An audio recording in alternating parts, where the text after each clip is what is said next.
Hello guys, welcome back to my YouTube channel. In today's video, we're going to be talking about how much you can make as a virtual assistant. If you're looking for the short answer, the answer is you can make as much as 6 figures and 7 figures. And if you're looking to know how exactly that can be possible, then watch till the end of this video. All right, let's get started. A lot of people are always asking, how much exactly can I make as a virtual assistant? Is it possible for me to make money as a virtual assistant even in 2022? Is it possible for me to grow a business even though I have no skills? And the answer is yes, yes, yes, yes, and very much yes. The thing is, there is always a business out there that is starting out. Just the way you're thinking about starting a virtual assistant business, that is exactly how someone out there is thinking about starting a business as well. So what that means for you is that you will always find a way to make money online. There are new opportunities always rising up. There are new kinds of technology invented, and as these things are added into the world, there will always be a need for workers and people to do jobs remotely. We have moved into a very remote business era right now, as you can hear about, like the Great Resignation. A lot of people are resigning from their day jobs. Even the ones that are not resigning are negotiating ways for them to work from home sometimes in order for them to spend more time with their family. So this is the best time, more than ever, for you to start a business as a virtual assistant from home, even if you have no skills. So the question then is, how much exactly can I make as a virtual assistant? Is it possible for me to make enough money to quit my job, savings, and make this a full-time income? Yes. And there are a few factors that you have to think about in order for you to make the amount of money that you're thinking about. So the first factor you have to think about is how much you'll be pricing your services. Now, how much you price your services will greatly affect how much you can make in your business. For example, if you're charging your services at $5 per hour or $10 per hour, and you have, let's work with $10 per hour, and you have only 20 hours in the month to work, then you're automatically capping how much you can make at $200 per month, because $10 times 20 hours is $200 per month. So knowing that, you have to figure out how much exactly you're trying to make and how many hours you're willing to work. Using this calculation, it will help you determine what your ideal hourly rate should be. Now, if you know that the minimum amount of money that you need for a month, maybe just to start, is $1,000, then you have to figure out how many hours exactly do I have in a month to do this virtual assistant job. Maybe you're starting out part-time because you still have a job, or maybe you're a student and you don't have as much time to dedicate to the work. So let's say you have 20 hours in a month to work on this business and get paid, and then you need to make $1,000 per month. At that calculation, you would need to be charging $50 per hour in order for you to make $1,000 per month. Now, you can tackle these two ways. Number one, you can either find a skill that will allow you charge $50 per hour comfortably and still get clients, and then that way you can offer that skill as your service, and then you'll be able to charge. Make sure that you sell out 20 hours each month and you will hit your goal of $1,000. Now, if you discover that, okay, the skill set that I currently have, it's like the general, based on your research, you cannot actually charge $50 per hour. So for example, let's just say what you can do right now is data entry, and let's assume that the cap on that is $20 per hour. So there are a few things that you could do. You could then decide that you will have to find a way to squeeze in more hours in the month to work with that skill set and find clients for that skill set in order to hit your income goals. Or you would have to find an additional skill to add on to the skill that you have to kind of form a package skill in order for you to hit the same income goal. So that's how you can approach it, and that will determine how much you can make per month. And then once you hit that income goal, you can then set a fresh income goal and reevaluate just the way you did the first time, and you'll be able to hit the amount that you want, and you can just keep doing that over and over again. But bear in mind that certain pricing style will really limit how much you can earn. For example, you have only 24 hours in a day, and there's no way you can get more than 24 hours in a day. So which means there will eventually be a cap on the amount of hours that you can provide and you can sell. And there's also a cap on how much you can charge people hourly. Let's just say, for argument's sake, $100 is the cap that you can charge people hourly, and let's say for argument's sake you can only work 40 hours in a month. So when you do 40 and you do multiply by $100, you'll be capped at 4,000 US per month. So you have to think about it like that, which will then require you to reevaluate how you are pricing your services. And then in that case, you can decide to move from an hourly pricing into a package pricing. Now, most people move into package pricing when they are a little more skilled. So when you're at an intermediate skill level for whatever services that you're offering. The reason being that in an hourly rate format, if you're still charging hourly, you'll be penalized for finishing the job quicker. The reason why beginners charge hourly in the beginning, since they are not really fast at the job, they can charge lower amounts, but they attach it to the amount of time they spend completing the task. But once you become an intermediate person, you've learned, you become faster, you've learned some shortcuts, you've invested in yourself, and you're very good at what you do. So that means you will finish quicker, and then that's why we increase our hourly rate, because now you can get the job done quicker for the client. And at the end of the day, the client is only trying to get the job done. They will prefer things to be done faster rather than slower. And that's why we are able to charge a higher hourly rate, because we get the job quicker. But then again, there is that cap. So in that case, you will have to move into a package pricing. And in package pricing, you are charging based on efficiency. So that means if before you were charging, say, $25 per hour for a website design project, and it was taking you 20 hours to complete the project, in that case, you were paid around $500 for each website that you design. But now, after like a few months or a year, you're now better, you're faster, you're very good at designing. You don't want to keep charging $25 per hour for 20 hours to finish the site, because maybe it's taking you 10 hours to complete the site now.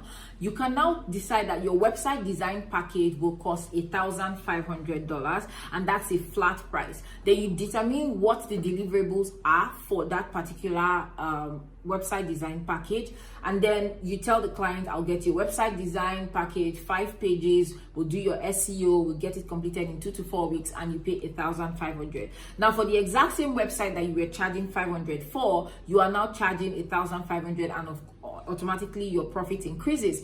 Now, because of your efficiency as an intermediate, you spend 10 hours rather than 20 hours building a website. And then that allows you to, make sell more website packages in a month, and that will now determine how much you can make in a month. So at $1,500, let's say you do 4 websites, that's $1,500 times 4, that brings you to about $6,000 in a month. So before, your earning potential was capped at $4,000 a month, and now you're earning $6,000 a month. And then you can increase the price of your package to $2,000, $2,500 or $5,000. And at $5,000, even if you're selling just 2 of these websites each month, you're now making $10,000, which means you're making more while working less. And that is what will determine how much you can make as a virtual assistant.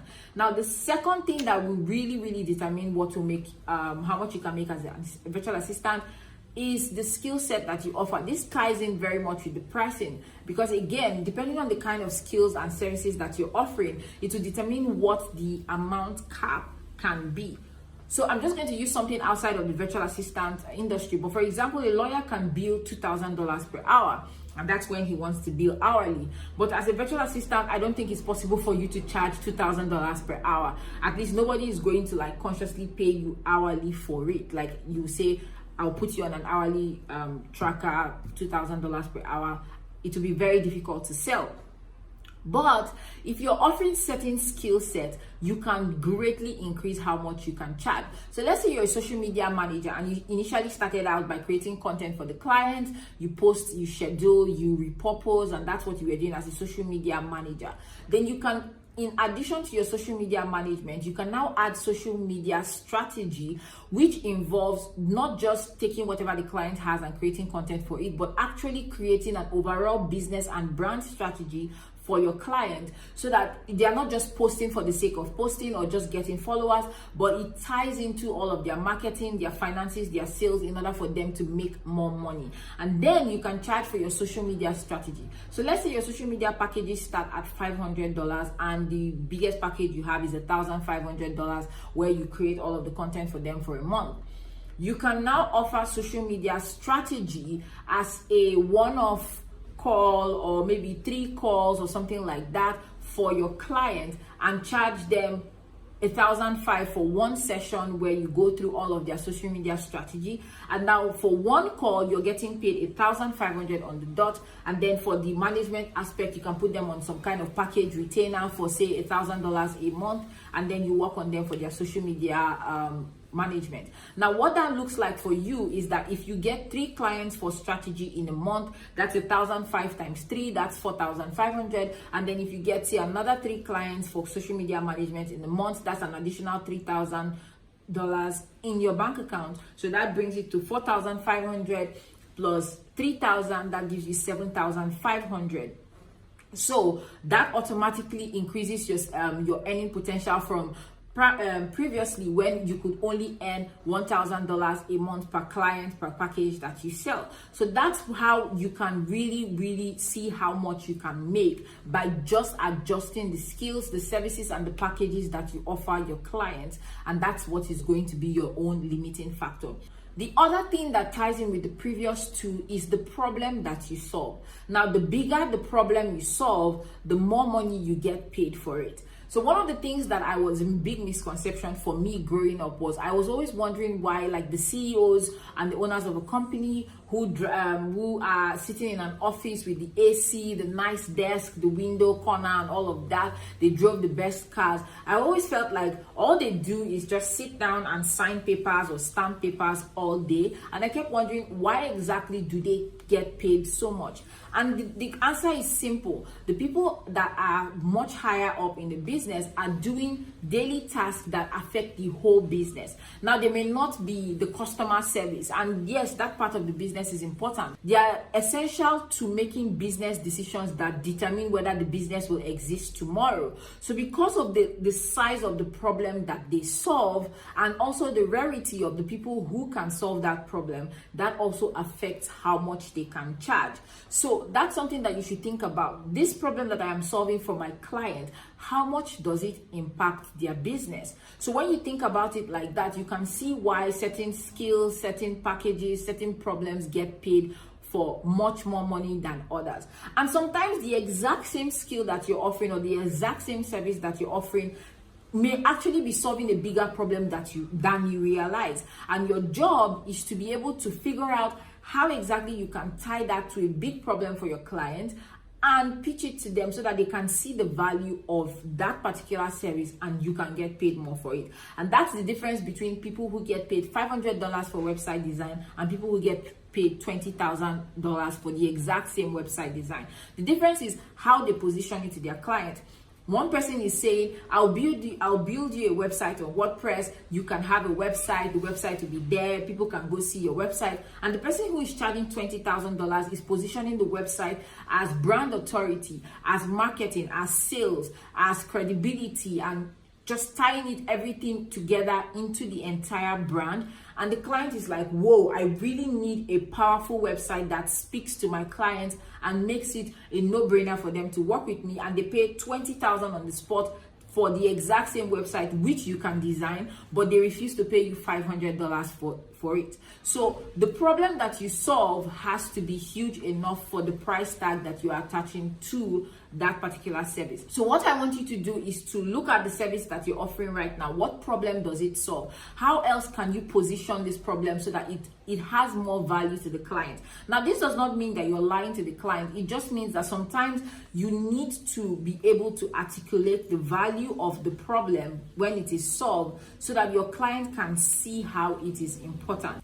This is the same thing that applies in advertising, where they will tie something completely random to something else entirely. For example, let me take HelloFresh as an example. So that's a subscription that sends you healthy meals already packaged, the ingredients, the recipe, everything is inside of the package and it's sent to your door. Now that can be positioned as, oh, are you trying to eat healthy but you don't know what to eat? We'll send you this package if you join our subscription and we'll send you recipes every day. Or it can be positioned as, are you a busy mom and you're finding it hard to spend time with your children? So here's this package, and dinner never has to be that long thing that you dread. You can just make the food without feeling mom guilt, and now you can spend time with the one you love.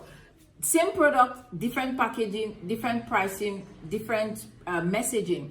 And that's how people can position things differently and they are able to sell things for different prices. I mean, a diamond ring is still a piece of jewelry, but they have tied it to showing how much love you are giving to that person that you love. That's why people go out of their way to spend a lot of money buying a diamond ring for the person they are trying to engage. And it's not because it's not jewelry, it's just that what it stands for is bigger than just the jewelry that it is, and you have to apply the exact same thing to your business. So the question of how much can you make as a virtual assistant is up to you. You can make 4 figures, 5 figures, 6 figures, and even 7 figures. So the only question you have to ask yourself is, number 1, what are the skills that I have? Number 2, what are the problems that I'm solving? And number 3, how can I price this in such a way that I can make the amount of money that I want to make? So I want you to think about these things and know that if you're looking to start a virtual assistant business, you can make as much money as you want.